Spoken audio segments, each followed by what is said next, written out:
is Elizabeth Borrow, your friendly neighborhood conservative hippie, back at you with the latest in political commentary, news, national and international and local.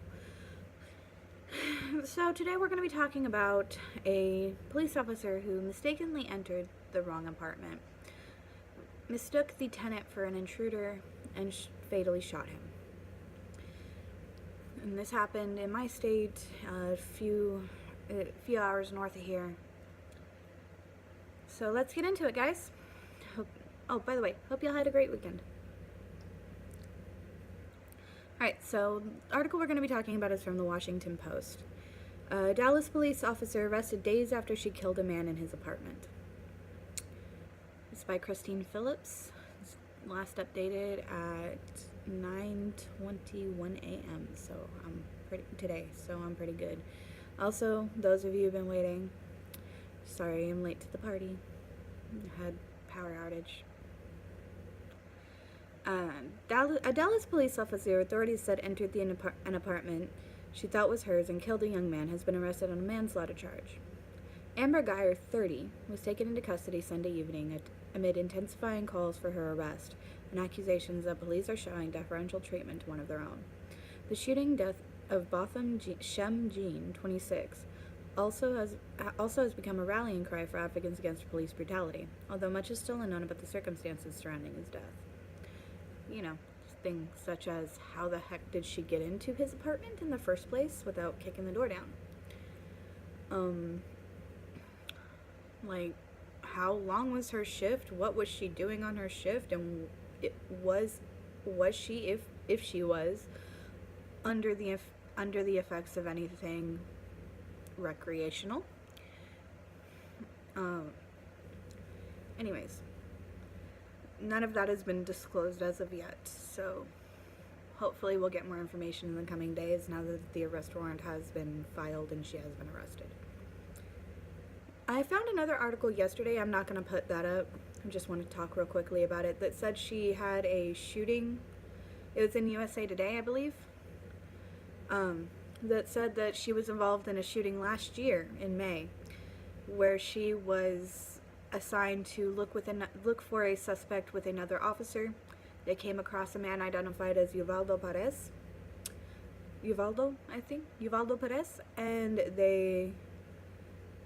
and he got combative with officers. There was a struggle. Officer Geyer, future former Officer Geyer, I'm assuming, it tased him. He managed to wrestle the taser away from her, and she drew her weapon and discharged it into his abdomen. So I don't believe the use of deadly force was unnecessary in that, but that's just my belief. If y'all want me to dig more into this, I most certainly will give it a good college try. Just let me know in the comments. Back to the story. Jean was shot Thursday night in his apartment building near downtown Dallas. Geyer, still in uniform after working a shift, went inside Jean's apartment thinking it was hers, police said. Geyer fired a service weapon and struck Jean. Her neighbor, she called 911. Oh my god, this sentence is so weirdly structured, I'm sorry guys. And Jean died at a hospital. A video taken from outside the building shows the officer on her phone, pacing back and forth outside the apartment and crying. Paramedics were later seen moving a man on a gurney and performing CPR on him. Sorry, having to scroll. Despite the arrest, Jean's mother, Allison Jean, said several questions about her son's death remain unanswered. Quote, the number one answer I want is, what happened? Allison Jean told reporters Monday. I have asked too many questions and I have been told that there are no answers yet. I am looking forward to the powers that be. To come up with the answers to make me more satisfied that they are doing what is in the best interest of getting justice for Botham. And speaking as a mother, I completely sympathize with that. I cannot even imagine the pain of losing a child. Allison Jean stood in the middle of her two children, a son and a daughter. As she spoke to reporters, her way of representing Botham, her middle child. Officials were still tight-lipped Monday about what happened inside Jean's apartment. what the officer's physical and mental states were at the time, whether she was under the influence of a controlled substance, why she thought Jean's apartment was hers, and why a trained officer seemed so quickly to use deadly force. See, my opinion on the quick to use deadly force is she thought the apartment was hers. In Texas, we have castle law. I think it's called a castle law, where we have the ability to use deadly force to protect our homes. I'm assuming that may have been what's going through her mind. Don't quote me on this. It's just a common sense thing if you're a Texan. It also is unclear why investigators held off for 3 days before charging Geyer with manslaughter. Dallas Police Chief Renee Hall said earlier that her office was in the process of obtaining an arrest warrant, but that it was postponed after the Texas Ranger Division, a separate agency that took over the case, asked for more time. Hall said investigators had interviewed Geyer and sought more time to look into the information she gave them. That's standard police work. Yeah. They want to look into what actually happened. They want to look into her story. They want to look at the scene. They want to do their own investigation. They don't want to go just off the evidence that the Dallas PD gives them. And I commend Chief Renee Hall for handing off the investigation to a separate agency rather than internal affairs. That shows a lot of integrity, and that shows that she wants complete transparency. And that's something that I think we're missing from a lot of police force. And as a person who has had family in law enforcement, I think that transparency is something that is a big problem in a lot of government agencies.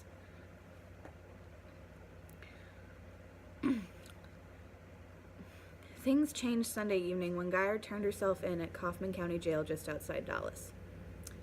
Around that time, Lee Merritt, a Dallas civil rights lawyer who represents Jean's family, told reporters that his law firm had just presented a witness and a video evidence to the district attorney's office that could change the course of the investigation and lead to the officer's arrest. Merritt did not elaborate, citing the pending investigation. See, it's going to go into this, but I've done a little digging on this Merritt guy. He's a race baiter, basically. He wants to make this about race because the officer was white and Mr. Jean was black. I don't think that's right.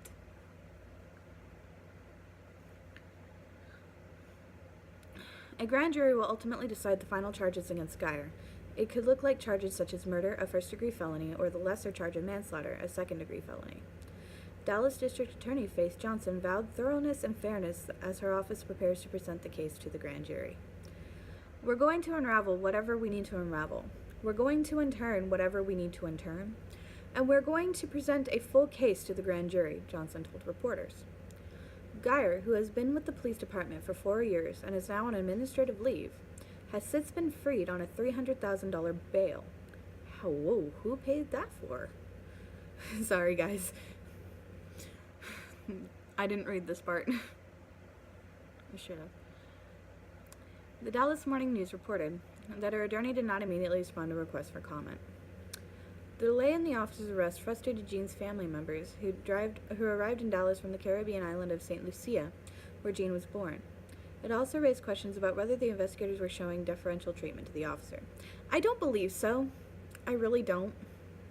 I believe that the Rangers wanted to do a thorough and proper investigation before they actually made the arrest. There's so many things the Dallas PD could have missed at the scene, and also the fact of impartially investigating her statements. I think that was very responsible. In any normal case where there's probable cause, quote, in any normal case where there's probable cause, you make an arrest, Merritt told the Washington Post earlier Sunday, before Geyer was arrested. When law enforcement is under investigation for some reason, we don't use the normal protocol in dealing with criminal activity. Merritt said Jean and the officer did not know each other. The officer's apartment was directly below Jean's, he said. A police spokesperson The spokeswoman referred questions to Texas Ranger Division. The Texas Department of Public Safety, which oversees the Rangers, declined to comment beyond a brief news release announcing Geyer's arrest. The district attorney's office has also not responded to a request for comment.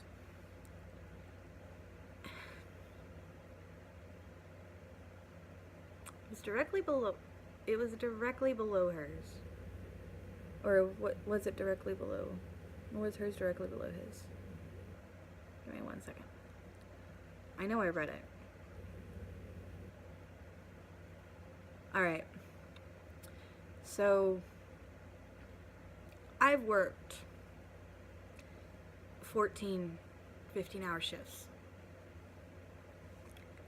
I'm assuming that's what these cops work. And the work they did is a lot more intensive than what I did when I was doing that.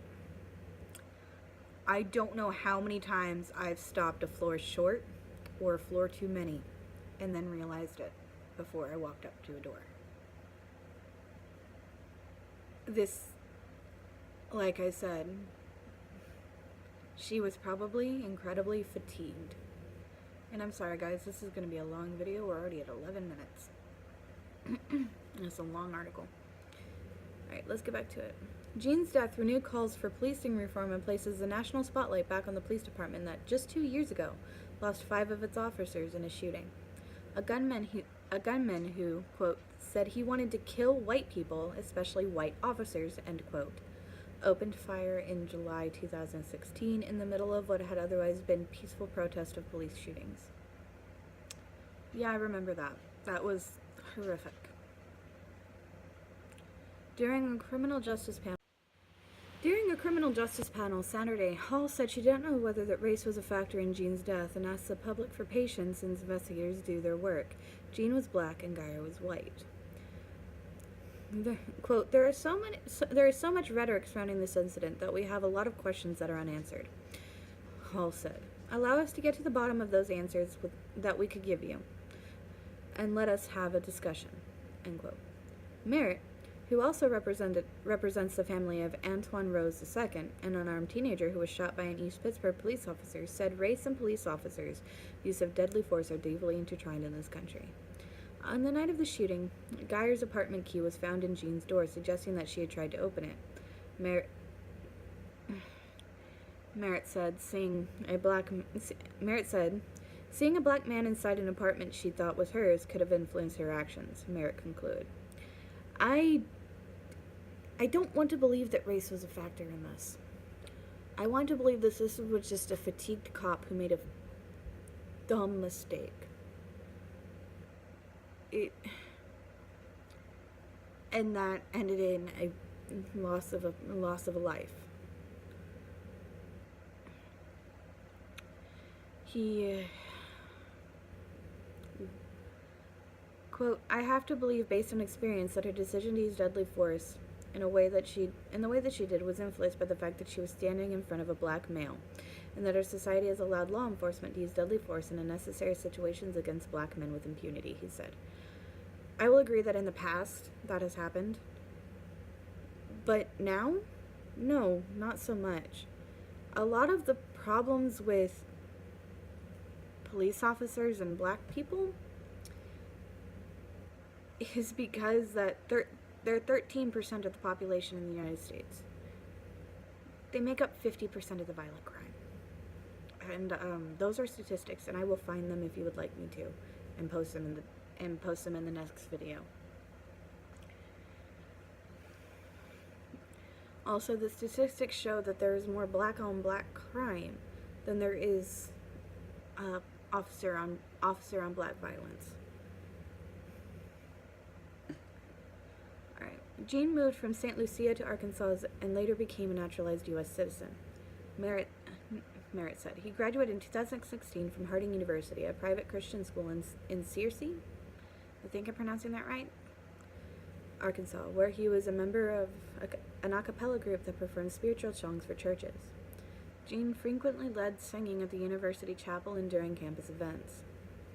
The entire Harding family grieves today at the loss of Botham Jean, who has meant so very much to us, university officials said. Bruce McClarty, president of the university, said he had once asked Jean to lead the singing of an unfamiliar old hymn. Jean was eager to sing it, even though he had not heard the song. The day he was to perform it, McClarty recalled, Jean called his grandmother in St. Lucia and she taught him the song over the phone. That is actually a very, very sweet story. He seemed like a very, very good man. Allison, quote, Allison did an incredible job of raising her son, St. Lucia Prime Minister Alan Chastanet told reporters. We at St. Lucia are extremely proud of Botham. Oh, wow. I did some digging. His mother used to work for the St. Lucian government. I don't remember what exactly her position was, but she did work for them. Jean was an accountant at the Dallas offices of PricewaterhouseCoopers, an international company that does assurance, tax, and advisory work for firms around the world. Whoa. Smart man. Quote, this is a terrible tragedy, the company said in a statement. Botham Jean was a member of the PwC family in our Dallas office, and we are simply heartbroken to hear of his death. Dallas Mayor Mike Rawlings described Jean as a model citizen. In a statement Sunday, he thanked the Texas Rangers and asked the people to continue to pray for the family of Botham Jean tonight and in the weeks and months ahead. Alright, guys. So, let me know what you think of this. I honestly think that this is majorly a case of mistaken identity, and this poor man paid a price of it. From everything I've read about him, he seemed like a very fine, upstanding young man.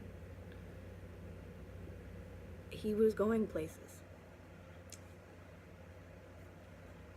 And I sympathize with this officer because, as I said before, it said in the article she was the one that called 911.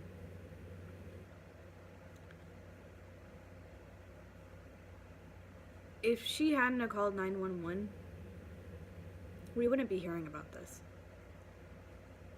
We would be hearing about random man found dead in his apartment in Dallas. Think about that.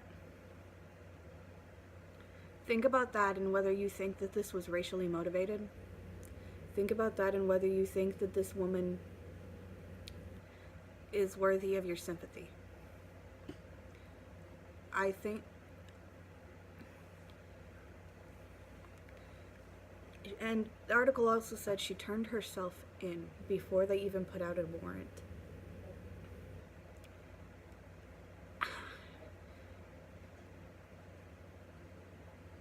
They already knew what she did.